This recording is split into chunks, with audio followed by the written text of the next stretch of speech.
하루빨리 내가 도업을 성취해가지고 부모의 영혼을 천도해드리리라. 송담 큰 스님. 부처님께서 말씀하시기를 부처님께서 이 3개의 대사가 되시고 사생의 자부가 되시고 삼명육통과 8해탈을 얻어서 30이상과 80종호를 갖추게 태어날 수 있었던 것은 저 무량겁전으로부터서 부모에게 효도하는 그 공덕으로 이러한 일대에사 성취할 수가 있었느니라. 이렇게 말씀을 하셨습니다. 그 뜻을 깊이 새겨서 우리는 정법을 믿고 열심히 수행할수록에 부모님께 효도를 해야 하는 것이고, 할아버지 할머니가 살아계시면은 할아버지 할머니를 잘 받들어 모셔야 하고, 우리의 부모님 우리의 할아버지 할머니가 소중하고 그분께 효도를 다하는 마음으로 이웃이나 세상의 모든 나이 드신 할아버지 할머니에게 정말 자비심으로 잘 받들 수 있는 그런 사람이 되어야겠고, 그러한 세상이 되어야 할 줄 생각을 합니다. 정말 그러면 어떤 분은 그렇다면 왜 스님네는 부모도 버리고 가정도 버리고 왜 산중으로 들어갔습니까? 그것은 효도 얻는다고 헛 말과는 안 맞지 않습니까? 혹 그런 말씀을 하는 분도 있고, 특히 유교에서는 출가해서 도 닦는 스님네를 비방하기를 부모도 버리고 또 혈손도 결혼을 안 하고 혈손도 끊게 하고 나라도 버리고 그러고 무슨 효도를 하느냐? 그것은 절대로 인도에 어긋나는 일이다. 이렇게 비방을 해왔습니다. 형식적으로 보면 그럴싸한 말이라고 생각할 수도 있겠습니다마는 효도에는 소요가 있고 중요가 있고 대요가 있는 법입니다. 소요란 게 무엇이냐? 부모에게 맛있는 음식을 해드리고 좋은 옷을 해드리고 따뜻하고 편하게 지낼 수 있는 방사를 마련해드리고, 이러한 것은 요새는 그렇게 그러한 효도마저도 하는 사람이 극히 드물지만은 그것은 소요에 지내지 못한 것입니다.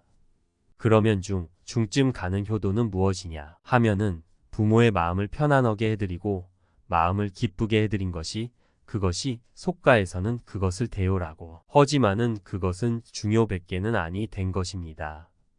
대요는 과연 무엇이냐? 앞에 말한 의식주문제, 물질적인 것으로 잘 받드는 것, 또 부모를 기쁘게 해드리고 편안케 해드린 것. 그것도 힘든 일이기는 허나 그러한 것은 분명히 말해서 기본에 지내지 못한 것입니다. 그건 사람으로 당연히 부모에게 의식주 문제를 편안케 해드리고 마음을 편안케 해드리는 것은 기본이지, 그것을 어떻게 구경의 큰 효도라고 할 수가 있겠습니까?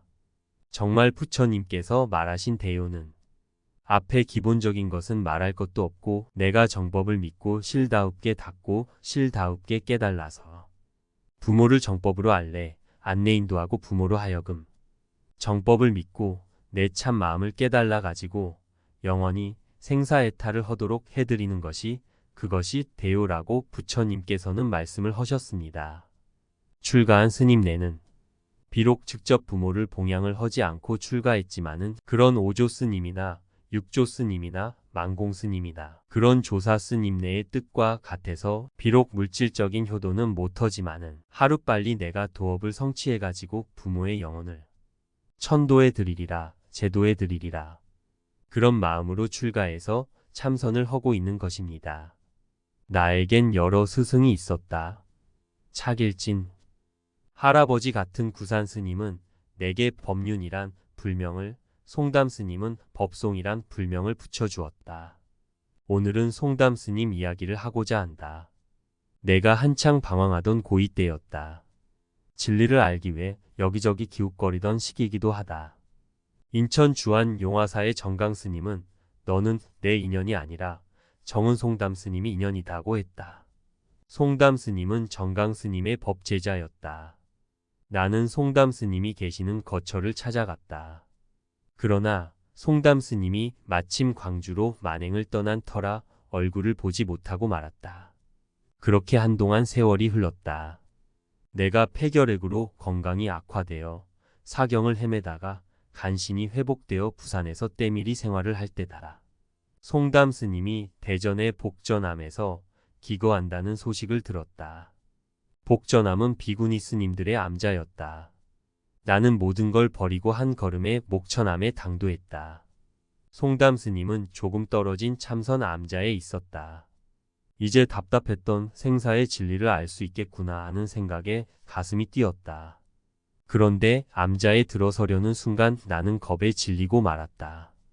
커다란 shepherd 2마리가 떡 버티고 있는 게 아닌가. 내가 제일 무서워하는 게 개였다. 이유는 모르겠지만 평소에 개가 무서워서 근처에 가지도 못했다. 그런데 지금 황소만한 시커먼 개 2마리가 나를 노려보고 있다니. 오금이 저려서 돌아가야 하나 들어가야 하나 한동안 망설여야 했다. 나를 시험하는 것인가? 물려 죽더라도 기필코 스승을 만나야 한다. 온 몸에선 비 오듯 식은땀이 흘렀다. 짖지 않는 개가 문다고 했다. 개와 눈싸움을 하면서 문 안에 들어섰다. 문고리를 잡는 순간 개들이 와락 달려드는 게 아닌가. 죽었구나. 다행히 살은 물지 않고 바지만 물어뜯었다. 순간 문이 열리면서 송담 스님이 나와 개를 쫓았다. 소나기를 맞은 듯 온 몸이 푹 땀에 젖어 있었다. 백척간두 진일보라 했던가. 눈을 질끈 감고 천길 벼랑에서 몸을 던지듯 개들에게 돌진하고 나서야 송담 스님과 첫 대면을 할 수 있었다. 그날 나는 송담 스님과 깊은 이야기를 나누었다. 많은 수행 일화가 있으나 지면상 적절치 않아 일부만 소개한다. 노래에는 영혼이 담겨 있다. 나의 애창곡 중에 내 마음 다시 여기에란 노래가 있다. 나의 스승 송담 스님이 생각나기 때문이다. 한 번은 용담사에서 송담 스님과 함께 머물고 있었을 때의 일이다. 절 한쪽에 아카시 나무 장작더미가 잔뜩 쌓여 있었다. 송담 스님은 아이들이 지나다 가시에 다칠 것 같다며 다른 쪽으로 옮기라고 했다. 나는 하루 종일 나무찜을 날라 옮겼다. 그런데 다음날 송담 스님은 안 되겠다. 다시 제 자리로 옮겨라 하는 게 아니가. 나는 땀을 뻘뻘 흘리며 묵묵히 장작더미를 옮겼다. 하지만 다음 날도 송담 스님은 다른 곳에 옮기라고 했다. 이렇게 수차례 장작더미와 씨름해야 했다. 하도 옮기다 보니까 삭정 가지며 부스러기가 떨어져 나가면서 부피가 반으로 줄었다. 처음 빗돌빗돌한 모양새와 달리 이제 가지런히 정리가 잘 되었다. 일을 마치자 송담 스님이 나를 불렀다. 나와 이제 만나지 말자. 청천벽력 같은 말이 아닐 수 없었다. 깨닫지 못해도 좋으니 나는 스님과 같이 있고 싶었다.